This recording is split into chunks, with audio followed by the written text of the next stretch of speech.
Dios les bendiga, amados hermanos, amigos. Sean todos bienvenidos a nuestra iglesia Ancla de Vida. Qué alegría que nos acompañes. Nos gustaría que saludes a las personas que tienes cerca. Dale la bienvenida. Queremos que se sientan en casa. Bienvenidos a la iglesia Ancla de Vida. ¿Cuántos están anclados en Cristo? ¿Cuántos tienen una esperanza firme y segura como un ancla? Amén. Aprovechamos también de saludar a los que están conectados con nosotros a través de nuestro canal de YouTube. Muchísimas bendiciones y gracias porque qué maravilloso es que podamos ser edificados a través de la palabra y que puedan estar conectados con nosotros. Antes de que se siente, me gustaría que abra la Biblia y me acompañe a Juan, capítulo 13. Juan, capítulo 13. Y nos vamos a ubicar en el versículo Juan 13, versículo 33. O 34 en este caso. Juan 13, versículo 34. Muchísimas bendiciones. Hoy, por tema de la lluvia, nos retrasamos un poco. Y al mismo tiempo... Muchos hermanos no pudieron asistir hoy, pero gloria a Dios por los que estamos. Y las personas que vienen por primera vez, personas que vienen hoy por primera vez, queremos darles la bienvenida de parte del Señor. Un aplauso a Dios por las personas que vienen por primera vez. Bienvenidos, bienvenidos. Qué bueno que nos acompañes. Queremos que se sientan en casa. Bueno, vamos a leer la Escritura. Dice así la palabra del Señor. Juan capítulo 13. Versículo 33, versículo 34, igual era hasta el 35. Un mandamiento nuevo les doy, dice el Señor, que se amen los unos a los otros, como también yo los he amado. Que también se amen unos a otros. En esto conocerán todos que son mis discípulos, si tuvieres amor los unos de los otros. Amén. ¿Pueden tomar asiento?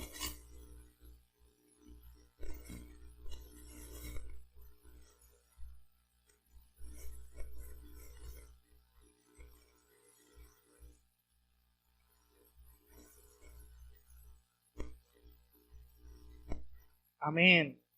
La semana pasada comenzamos una serie, hoy continuamos en esta serie, y ¿de qué trata?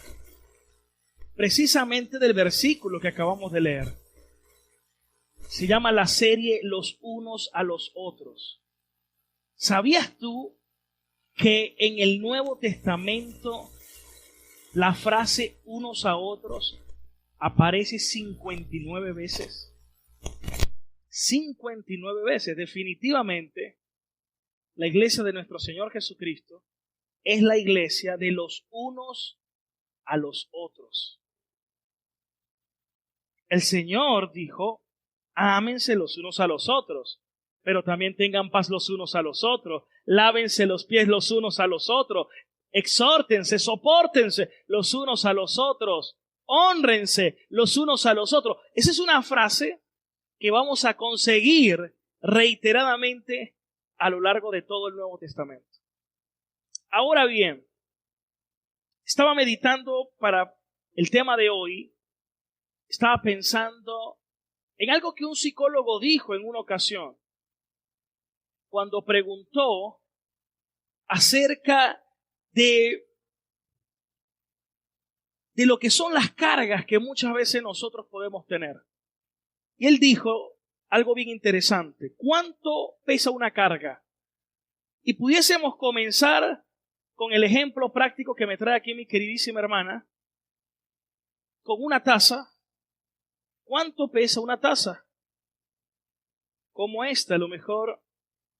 ¿Cuánto calcula usted que puede pesar esta taza? Y si tiene este contenido,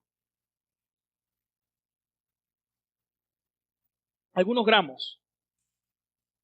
como unos 250 gramos, 200 gramos, o menos, no sé, 250 por allí. Aprovecho también para tomar, ¿no? Pero, imagínese, algo que decía el psicólogo que me llamaba la atención, era que si yo le pregunto, ¿y cree que eso pesa mucho? Usted va a decir, no, realmente es soportable. Es cómodo cargar la taza. Pero si pasa una hora y usted sigue teniendo la taza aquí, ahora le va a parecer mucho más pesado. Y si pasan 6 horas, ya se le está volviendo insoportable realmente. Muy, pero muy agotador. Imagínese un día. Eso me recuerda a algunos pacientes que le están dando respiración de forma manual y artificialmente. Usted lo puede hacer un momento, pero llega un momento donde humanamente te agotas. Pero tú sabes que si paras, puede que eso repercute en que una persona puede fallecer. Y imagínese cuando una persona lleva sus cargas por un largo tiempo. A lo mejor en algún momento específico pasa, pero cuando viene un punto donde ya pasa el tiempo y usted sigue con esa misma carga, esa carga se vuelve verdaderamente insoportable. Pero les tengo una maravillosa noticia, y el Señor dijo, vengan a mí todos los que están cargados y trabajados, y yo los haré descansar. ¿Cuántos pueden decir amén a eso? Pero allí no culmina esto. Esto no queda allí.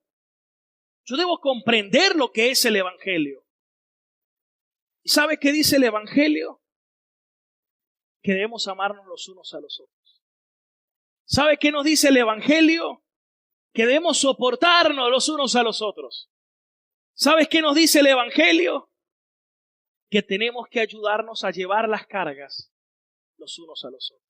Y hoy, precisamente, quiero continuar hablando de esta serie que lleva como título Los unos a los otros. ¿Cuántos pueden decir amén? ¿Cuántos les pueden dar un fuerte aplauso al Señor? Primero quiero que hagamos un repaso. Vamos de nuevo al versículo Juan 13:34 y aprovecho, si usted no vio la primera parte de esta serie, lo recomendamos a que nos siga en nuestro canal de YouTube, se suscriba y pueda ver la primera parte para que pueda llevar la secuencia del mensaje. Pero en resumen, esto comenzamos hablando la semana pasada, Jesús estaba en un momento cumbre, era el momento donde él sabía que la hora de él había llegado. Siempre Jesús fue muy alto y muy claro en saber cuándo había llegado o no había llegado su hora. Su hora no había llegado, pero en este caso, sabiendo Jesús que su hora había llegado, estaba reunido con sus discípulos, le lavó los pies, partió el pan, él dijo, este es el pan, este es mi cuerpo que por ustedes es entregado, luego tomó la copa y dijo, este es la sangre del nuevo pacto. Ellos conocían el antiguo pacto de Moisés, pero ahora Cristo estaba presentando el nuevo pacto de el Señor con su iglesia. Pero luego dice, uno de ustedes me va a entregar. Ellos comenzaron a mirarse unos a otros, a ver quién de ellos iba a entregar al Señor. Pedro le hace una seña a Juan, Juan se inclina y le dice, maestro, ¿quién te va a entregar? Aquel a quien yo moje el pan en la copa y le dé, ese es el que me va a entregar. Y en ese momento comió Judas y dice la palabra que Satanás entró en él. No hizo ningún movimiento extraño, involuntario. Simplemente Jesús lo mira y le dice, lo que tienes que hacer, ve y hazlo pronto. Porque todo eso era parte del plan eterno del Señor. Conocido como el plan eterno, o como algunos lo llaman, el plan de redención. que había sido decretado desde la eternidad pasada. Lo interesante de todo esto es que una vez que sale Judas, Jesús le da esta palabra a sus discípulos. Un nuevo mandamiento yo les doy: que se amen los unos a los otros.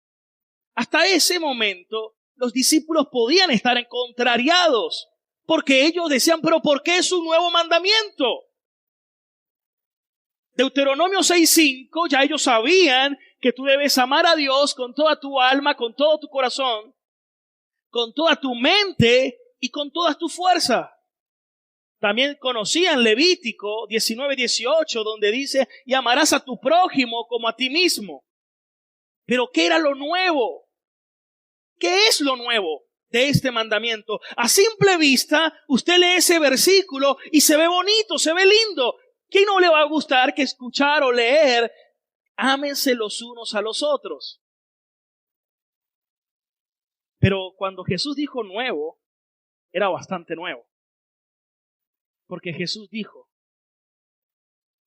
ámense los unos a los otros como yo los he amado a ustedes. Y allí, hermano, ese nuevo aspecto cambia toda la ecuación. Esa nueva variable cambia toda la ecuación. ¿Por qué? Porque ¿cómo nos amó Cristo? El mismo capítulo, en el versículo 1 dice, habiéndolos amados hasta el fin. Hasta el fin. ¿Cómo nos amó Cristo? Hasta el fin, con amor eterno, al punto que se entregó por nosotros y dio su vida en expiación por nuestro pecado. Ese es un amor extraordinario.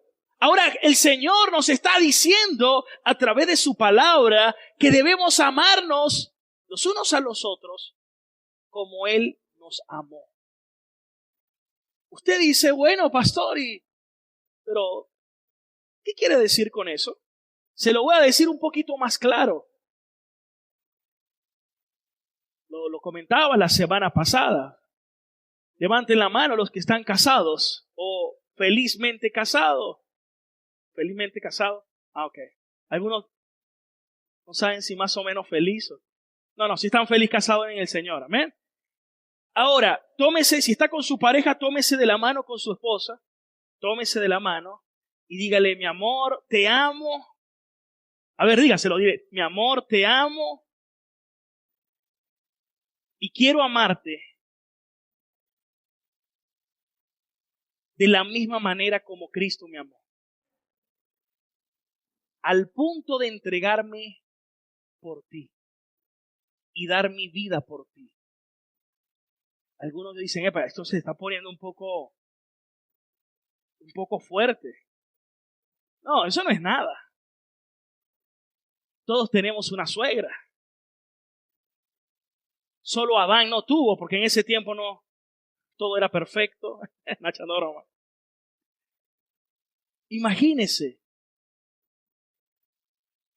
El único que no tuvo fue Adán, pero usted tiene su suegra y puede que a veces la suegra te genere cierta incomodidad.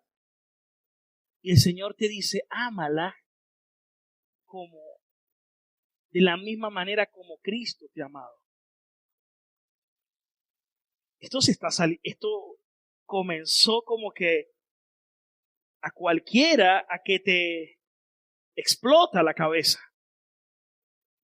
Pero imagínate ir más allá, como Jesús lo dijo en Lucas capítulo 13, versículo 28.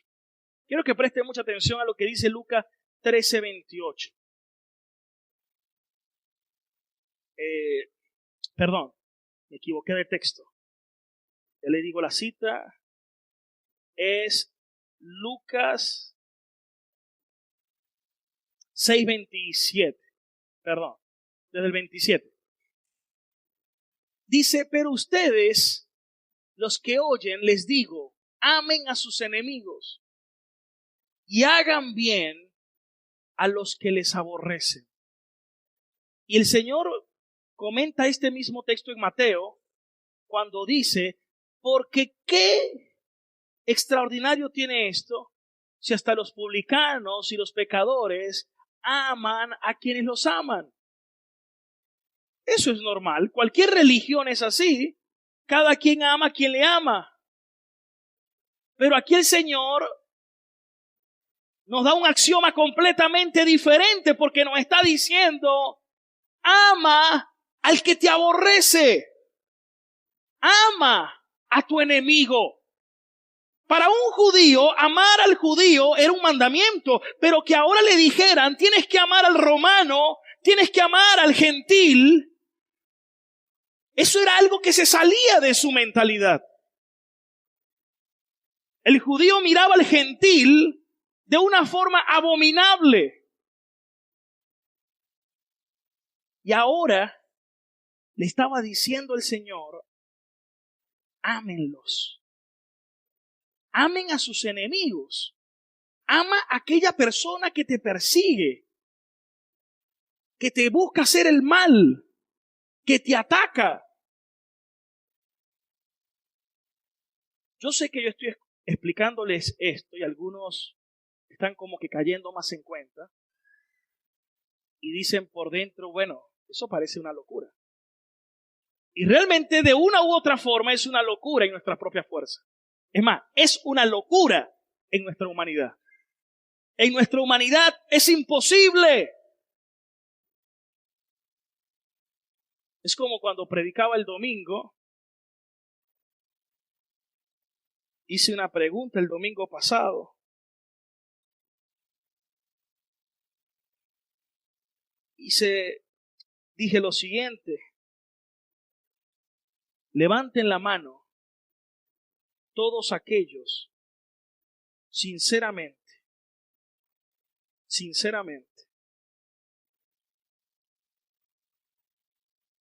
ya un momento.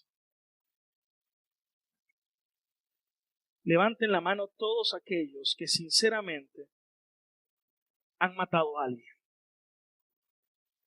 Levanten la mano aquellos que son homicidas.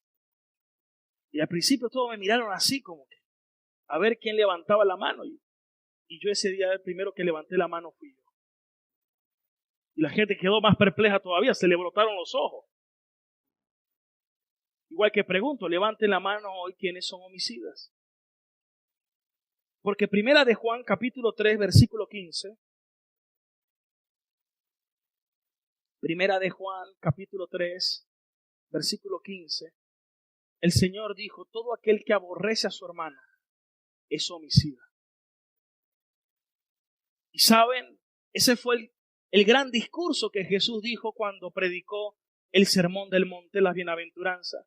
Él dijo, ustedes oyeron que Moisés dijo, no matarás, pero yo les digo que aquel que odia a su hermano, que aborrece a su hermano, que pelea contra su hermano, es homicida. ¿Y quién no ha tenido en algún momento una molestia con su hermano? ¿Quién en algún momento no se ha irado con alguna persona? Eso nos pone a todos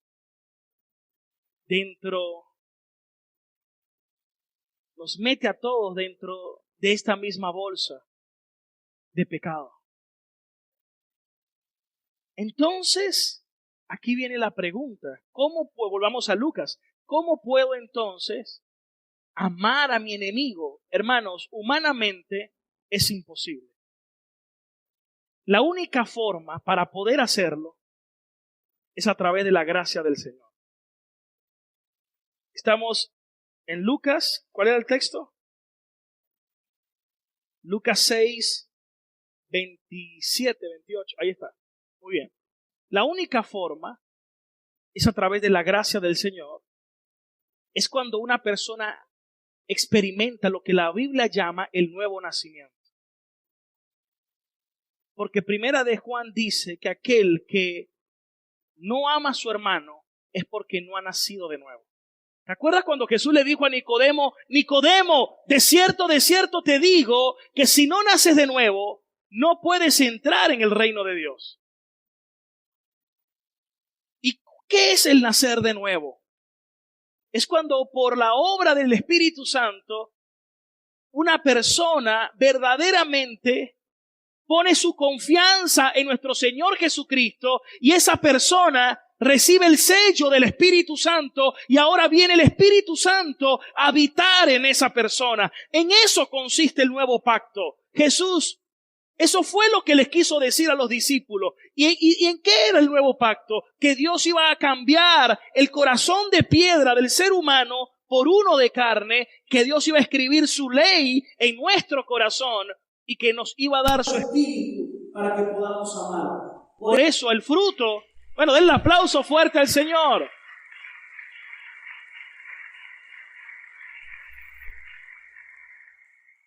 Porque miren lo que dice Primera de Juan 4:7. Primera de Juan 4:7.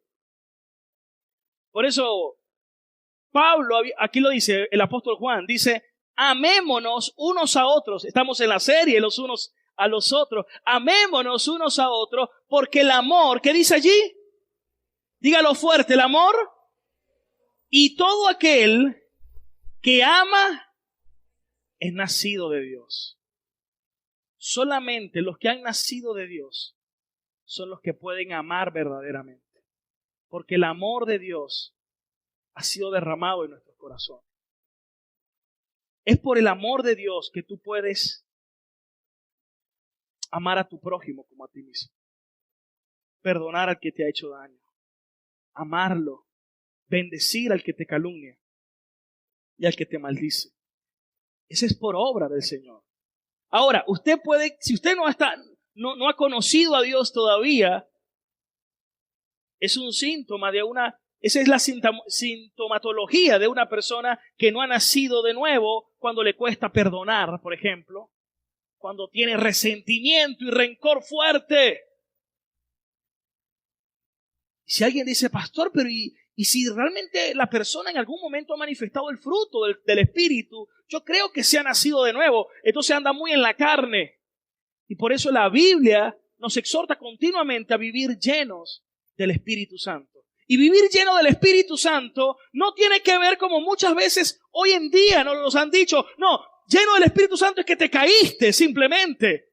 Eso no dice nada de que tú seas lleno del Espíritu Santo. La Biblia no dice eso. O que tengas alguna experiencia especial, eso no te hace ser verdaderamente lleno del Espíritu Santo. Lo que te hace ser lleno del Espíritu Santo es que tú puedas reflejar verdaderamente el carácter de Cristo a otras personas. ¿Cuántos pueden decir amén? Denle la gloria al Señor en esta hora. En una ocasión, Leonardo da Vinci, un científico extraordinario, pero también pintor, bueno, muchos oficios tuvo Leonardo da Vinci. Cuando estaba pintando aquel cuadro de la Cena del Señor, él tenía un enemigo en ese momento. Y cuando quiso pintar el cuadro, quiso comenzar por allí, por Judas. Y ya dijo, ya sé cuál va a ser la cara de Judas. ¿Cuál cree usted que era la cara de Judas? La de su enemigo. Y pintó la cara de él. Y luego dijo, bueno, ahora voy a hacer la de Jesús. Pero cuenta que no pudo. Quedó paralizado. ¿Cómo iba a ser ahora la cara de Jesús después de la cara del enemigo que había hecho? ¿Sabe qué tuvo que hacer? Tuvo que borrar la cara de Judas y comenzar por Jesús. Y después que comenzó por Jesús, pudo terminar la obra. Hermanos, nosotros estamos llamados verdaderamente a reflejar a Cristo. Ese es el llamado de nosotros los cristianos.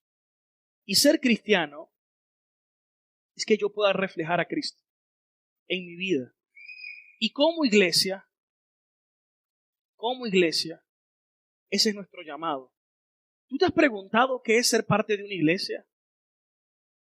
¿Qué es ser verdaderamente una iglesia? Dice Romanos 15:1. Quiero que me acompañes a Romanos. Porque aquí el Señor nos habla que debemos amarnos como Él nos amó. Y en Romanos 15:1 dice, así que los que somos fuertes debemos soportar las flaquezas de los débiles. Ahora, ¿quiénes son los fuertes y quiénes son los débiles? Les pregunto. ¿Qué creen ustedes? ¿Quiénes son los fuertes y quiénes son los débiles? Alguien puede que diga, bueno, pastor, yo pienso que el fuerte son los hermanos que van más al gimnasio. ¿Ustedes creen que eso es lo que se refiere Pablo aquí? No, ¿verdad? Tendría que yo leer el capítulo anterior para poder entender de qué me está hablando Pablo. Por eso cuando usted lee la Biblia, usted tiene que leer la Biblia, el texto dentro del contexto. Y cuando usted lee, por ejemplo, Romanos 14:1, el capítulo anterior, dice, reciban al débil en la fe. Entonces cuando me está hablando de fuertes y débiles, me está hablando de los que son fuertes y débiles en la fe. ¿Cuántos dicen amén? ¿Y cuál era la disputa en esa historia? Bueno, Pablo trata un tema sumamente importante, porque imagínense una iglesia que estaba naciendo, pero que la iglesia era predominantemente judía, conformada por judíos, pero que ahora se estaban integrando gentiles. Imagínense la pelea que tenían. Si para un judío estar con un gentil era abominable, así le dijo Pedro cuando llegó a la casa de Cornelio, dijo, buenas tardes, ustedes no se imaginan cuán abominable es para mí estar hoy con ustedes. Imagínense ese saludo tan terrible. Y ahora en esa iglesia que estaba emergiendo, por eso es que cuando hay personas que dicen, ay, es que yo no voy a la iglesia porque es que hay gente con quien no me la llevo bien. Yo digo, ¿verdaderamente tú has nacido de Dios? ¿Tú has nacido de nuevo? Porque la Biblia nos exhorta a amarnos y a soportarnos los unos a los otros. ¿Cuántos pueden decir amén? ¿Cuántos le pueden dar un fuerte aplauso al Señor?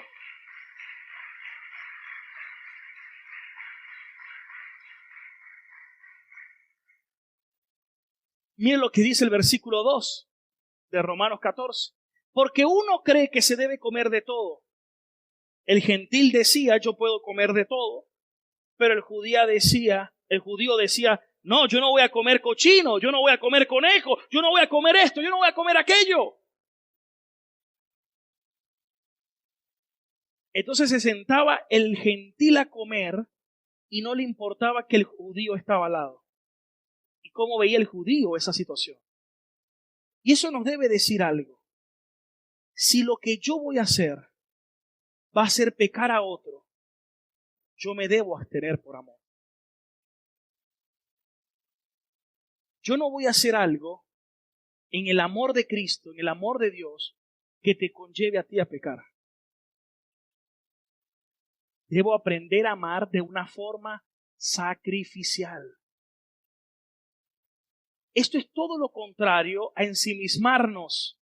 Esto es todo lo contrario a solo pensar en mí mismo.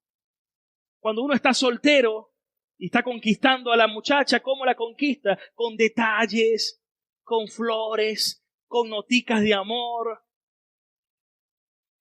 Pero cuando se casa, hermano, como que se pasa en el breaker. Y ya no manda carticas, ya no tiene detalles, ya no le dice palabras. Y la pregunta es ¿por qué? Hermanos, debemos seguirlo haciendo, debemos seguir amándonos. Y ya cambia. En la soltería usted daba, ahora casado es que tú a mí no me atiendes, es que tú a mí no me buscas, es que tú a mí, y todo es ensimismadamente. Solo pienso en mí. Eso no es el Evangelio.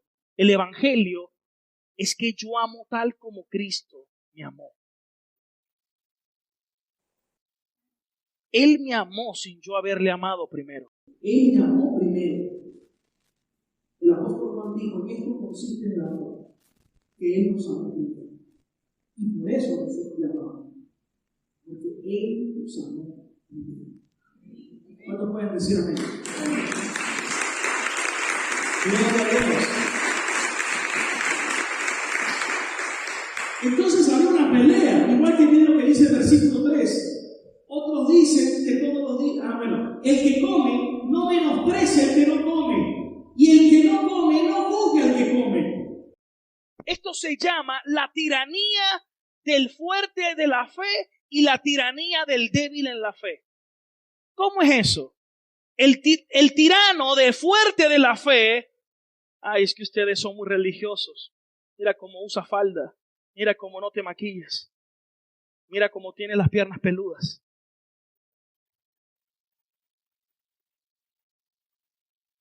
¿Se da cuenta? Yo no. En el amor del Señor, yo conozco mi libertad en Cristo. Pero no por eso voy a menospreciar o desestimar a mi hermano.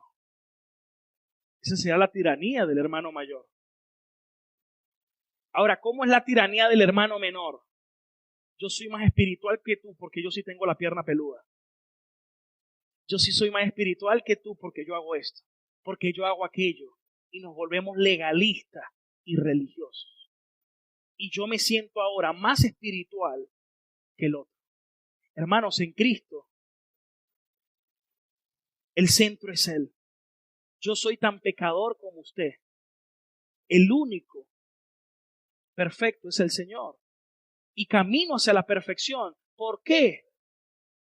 Porque ser cristiano es lo que la Biblia nos va a exhortar siempre. Nos manda a ser aquello que ya somos en Él, en Cristo. Puedo amar porque Él me amó primero. Puedo perdonar porque Él me perdonó primero. Eso se trata el Evangelio. Por eso puedo reflejar a Cristo.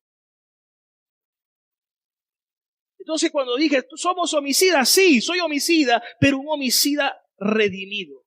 Esa es la gran diferencia. Redimido. Por eso Martín Lutero decía en latín, justus et peccator, que significa justos y pecadores. Aquí somos pecadores, pero redimidos por el Señor. ¿Cuántos están agradecidos por el Señor? ¿Cuántos le dan la gloria a nuestro Padre? Amén. Fuerte ese aplauso a Jesucristo. Aleluya. Ahora, ven acá, Jesús, ven acá. Imagínense, sube por aquí. Volvamos a Romanos 15:1. Romanos 15:1. Y dice, así que los que somos fuertes debemos soportar las flaquezas de los débiles. Tú vas a simular el débil y yo el fuerte. Entonces, la Biblia dice que yo debo soportar, no solamente debo amarlo, debo soportarlo. No es fácil, pero debo soportarlo. Bueno, que Dios te ayude, Dios te bendiga. No, Él está en una situación, soportarlo es que también, pongo aquí el bracito, soportarlo también es que yo lo ayude a andar. Esto es el Evangelio. Porque esto fue lo que Cristo hizo por nosotros, llevó todas nuestras cargas. Pero alguien dice, ay, sí, ese cuadro tan bonito, ¿verdad? El pastor tiene trabajo. No, el pastor no solamente, porque este versículo no le está hablando a los pastores y ancianos, le está hablando a todos los cristianos. Póngale la mano al que tiene a su lado y dígale, yo debo llevar tu carga también conmigo. ¿Cuántos pueden decir amén a eso?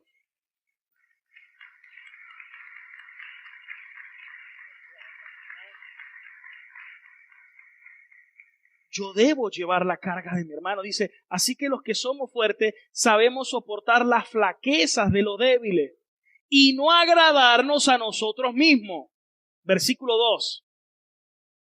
Cada uno de nosotros agrade a su prójimo en lo que es bueno para edificación. Yo debo llevar la carga de mi hermano.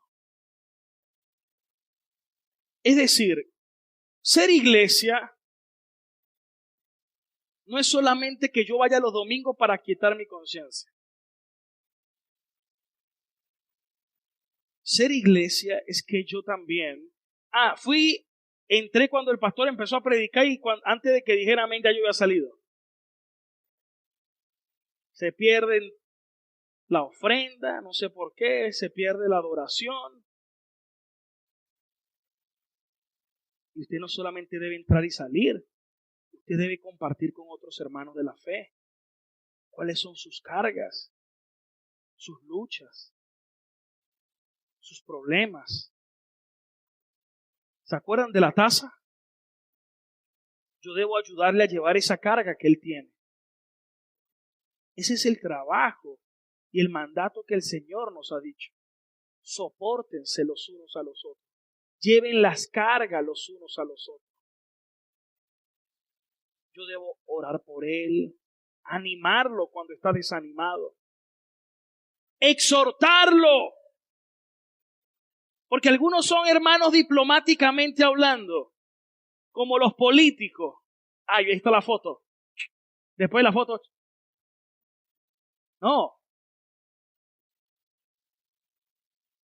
Usted no puede ser hermano diplomático. Usted tiene que ser un hermano que también pueda exhortar uno a otro. Porque cuando usted ama, usted le dice la verdad. Vamos a estar claros. A nadie nos gusta que nos diga la verdad. O nos duele. Cuando alguien nos exhorta, no nos gusta. La Biblia dice que la exhortación en el momento duele, pero que después produce un gozo de justicia, produce un fruto de justicia, un gozo duradero. Gracias. Escuche esto. La Biblia nos dice que debemos exhortarnos los unos a los otros. Eso está, por ejemplo, en Hebreos 3:13. Mire cómo dice: exhórtense los unos a los otros cada día. Por eso dice Mateo 18:15. Mateo 18 es uno de los textos más descontextualizados de toda la Biblia. Si tu hermano peca contra ti, ve y repréndele. ¿Qué dice allí? Delante de todo el mundo. Ve y corrígele. ¿Cómo? Solo. Repréndelo. Si te oyere, has ganado a tu hermano. Si no, versículo 16, ve y llama a 2 testigos de la palabra, porque lo vamos a corregir conforme a la palabra de lo que está haciendo. Si no hace caso, versículo 17, reúne a la iglesia y exhórtale. Si no, tenlo por gentil o publicano, alguien que no es hermano. No es tu hermano. Primera de Corintios 5, Pablo dice cómo debían tratar a aquel hombre que se acostó con la esposa de su papá, con su madrastra. Y díganlo, excomúlguenlo de la iglesia. Y no ni siquiera coman con tal. Porque alguien que llamándose hermano se comporta de esa manera, debe ser excomulgado. Pero ¿por qué Pablo mandaba eso? En la segunda carta de Corintios, este hermano que había sido excomulgado se había arrepentido y permitió volver a ser incorporado. La exhortación puede producir un fruto de justicia. Pablo dijo: entréguenlo a Satanás, que es excomulgarlo, para que su alma sea ganada. Es decir, para que la persona se pueda arrepentir. Versículo 18. Si no te oye, tenlo por gentil o publicano. De cierto les digo que todo lo que aten en la tierra, este versículo lo han utilizado para echar fuera demonios. Bueno, y esto no está hablando aquí ni de atar demonios, ni de desatar ángeles, ni de atar maldiciones, ni de desatar bendiciones. Lo que está hablando es que cuando se reúnan y juzguen un caso, lo que ustedes juzguen como iglesia, el cielo también lo va a determinar. versículo 19. Y mira el otro texto descontextualizado. Otra vez les digo, otra vez, lo está reiterando, lo está reafirmando. Tiene que ver con lo que viene hablando. Si dos de ustedes, los testigos, se ponen de acuerdo para pedir cualquier cosa, es decir, cuando juzguen a un hermano, un caso de un hermano, y aquí el juzgar no tiene que ver, porque el juzgar tiene su parte buena y su parte mala. Cuando la Biblia dice no juzguen, la gente cree que eso es para todo. No, es que yo no le digo nada a nadie porque la Biblia dice no juzguéis. La Biblia dice no juzgues con un juicio condenatorio. No juzgue con un mal juicio o injusto juicio, como hacían los fariseos con Cristo. La Biblia dice juzguen con justo juicio. ¿Y cuál es el justo juicio? Aquel que tú juzgas con misericordia y verdad. ¿Cuántos pueden decir amén? Por eso que cuando tú exhortas a un hermano no es para decirle, mira tú, generación de víbora. No, eso era para los descendientes de Satanás, para aquellos que no eran del Señor. No le digas eso. Ese puede ser tu hermano o es tu hermano. Más bien corrígele, júgale su situación, pero corrígelo en el amor para que esa persona se pueda arrepentir. ¿Cuántos pueden decir amén? Denle el aplauso fuerte al Señor.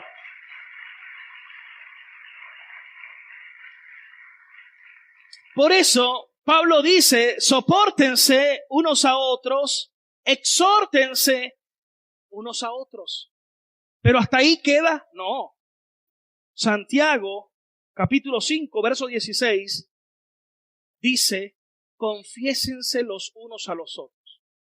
Algunos creen que la confesión solamente lo hacen lo de la iglesia tradicional católica. Hermano, todos estamos llamados a confesarnos los unos a los otros. Y no conmigo necesariamente, con su hermano. Todos necesitamos confesarnos uno a otro. A veces yo busco a algunos de ustedes, de mis hermanos, y les digo, quiero que oren por mí por esto. Tengo esta lucha, tengo esta carga, tengo esta tentación. Quiero que apoyen en esto. Y le confieso mi situación. Y también tengo hermanos, pastores, amigos, que nos decimos las cosas abiertamente, así sea dura, pero en el amor del Señor. Porque necesitamos aprender a exhortarnos, pero también a confesarnos los unos a los otros. Hay gente que todo el tiempo dicen, Señor, me arrepiento, y siguen lo mismo. Señor, me arrepiento, y siguen lo mismo. Hermano, confiésesele a un hermano, póngase a cuenta con Dios y acepte corrección y exhortación. Porque si no, no es un arrepentimiento, es una guachafita lo que usted tiene. No es arrepentimiento, es remordimiento. ¿Cuántos están aprendiendo hoy? ¿Para cuántos es esta palabra? Entonces, aquí ¿qué dice Santiago? Confiésense, ¿qué dice? Unos y oren unos por otros. Por eso cuando usted venga a la iglesia, no venga solo pensando en sí. Venga pensando en ayudar a otro. Con el hermano que se sentó afuera, con el que le dio la bienvenida, ore por él, aconséjelo, ayúdelo, apóyelo, en qué te puedo apoyar, en qué te puedo servir. Esa es la verdadera iglesia. ¿Cuántos son de la iglesia de Cristo? Entonces, número 1, digan conmigo, soportarnos unos a otros. 2, exhortándonos unos a otros. 3, confesaos unos a otros. Ahora, después que uno se confiesa, ¿qué espera recibir? ¿Qué espera recibir después que usted se confiesa? Colosenses 3:12, perdón. Colosenses 3:12 dice, vístanse pues como escogidos de Dios. Si usted es escogido de Dios, vístase de tal manera, con amor entrañable, misericordia, benignidad, humildad, mansedumbre, paciencia, soportándose unos a otros y perdonándose unos a otros si alguno tuviere queja contra otro. Y este es el evangelio siempre. ¿De qué manera yo debo perdonar a otro? De la manera como Cristo me perdonó a mí. ¿De qué manera yo debo amar a otro? Como Cristo me amó a mí. ¿De qué manera yo debo soportar a otro? De la manera como Cristo me soportó a mí. ¿Cómo yo voy a exhortar a otro? Condenándolo. No. De la manera como Cristo me ha exhortado a mí y ha tenido paciencia y amor conmigo. Ese es el evangelio. Que yo puedo dar lo que ya Cristo hizo por mí. ¿Cuánto le dan la gloria al Señor en esta hora?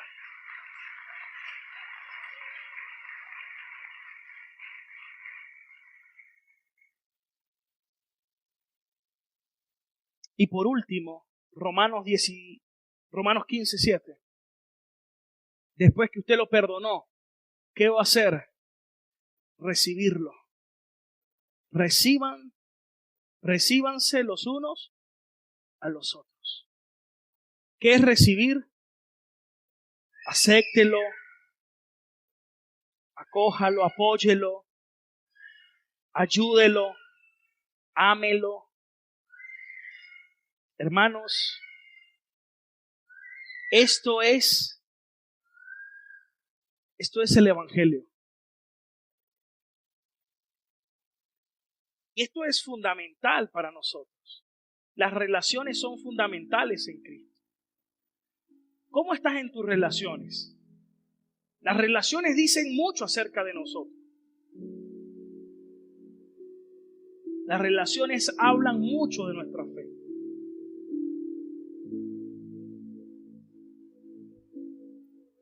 Como a ti mismo o como superiores a ti mismo.